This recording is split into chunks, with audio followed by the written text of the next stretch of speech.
Mali, les rebelles Touaregs proclament l'indépendance de l'Azawad, les trois régions du nord du pays. Paris rejette cette déclaration unilatérale d'indépendance.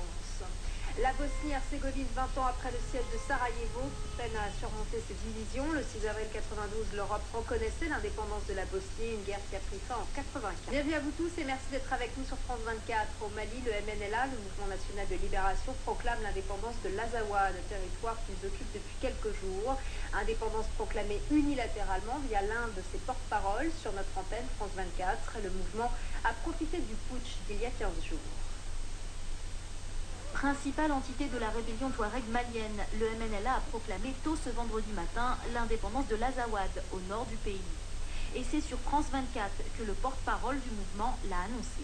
Nous proclamons solennellement l'indépendance de l'État de l'Azawad à partir de ce jour. Le coup d'État du 22 mars a plongé le Mali dans le chaos. Rebelles touaregs et groupes islamistes ont alors pris le contrôle des trois grandes villes du nord, Tombouctou, Gao et Kidal, mais les différents mouvements n'ont pas les mêmes objectifs. Nous avons une culture de tolérance et d'ouverture envers le monde, une culture qui n'a jamais imposé à qui que ce soit un quelconque culte ou une quelconque religion, et nous allons continuer dans ce sens en disant non à tous les extrémistes.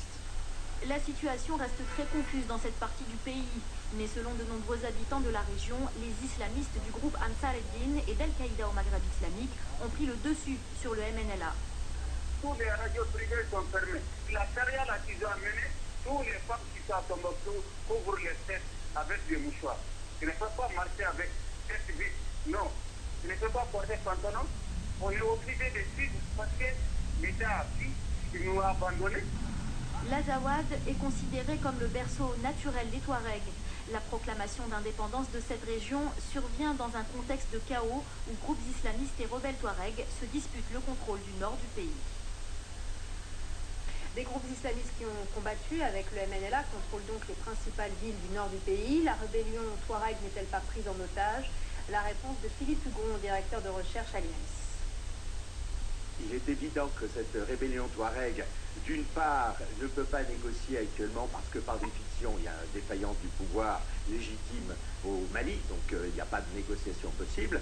Et puis c'est vrai qu'ils ont quand même pris les villes avec Ansar Dine et avec des mouvements islamistes.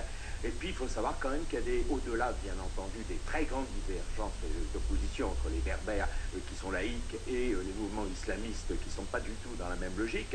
Il faut savoir quand même qu'il y a des connivences d'intérêts dans des contrôles de trafic. On est dans des zones quand même d'économie plus ou moins criminelle.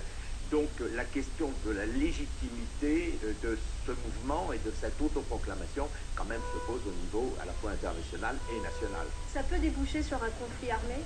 Alors, moi je crois qu'on va plutôt être dans une situation gelée, une sécession de fait. En attendant, on voit mal des troupes de la CEDEAO pouvoir intervenir contre les Touaregs, ce sont en plus des guerriers extrêmement valeureux, ils sont 3000 hommes, ils sont surarmés puisqu'ils ont pris les armes de Libye, et donc aujourd'hui ils ont quand même une force de frappe qui est importante. On ne voit pas donc une guerre contre eux, la seule issue est une issue de négociation. Mais ça peut prendre énormément de temps. À mon avis, le seul risque qu'il y aurait pu y avoir d'une intervention militaire, c'est pour protéger le Sud si jamais il y avait eu des descentes islamistes, notamment vers le Sud, vers Bamako, vers Mopti, vers Djenné, etc. Mais il n'y a aucune raison que, par contre, le MNLA aille au-delà des frontières de l'Azawad. Et pour l'Union africaine, cette déclaration d'indépendance est nulle et non avenue. Un concert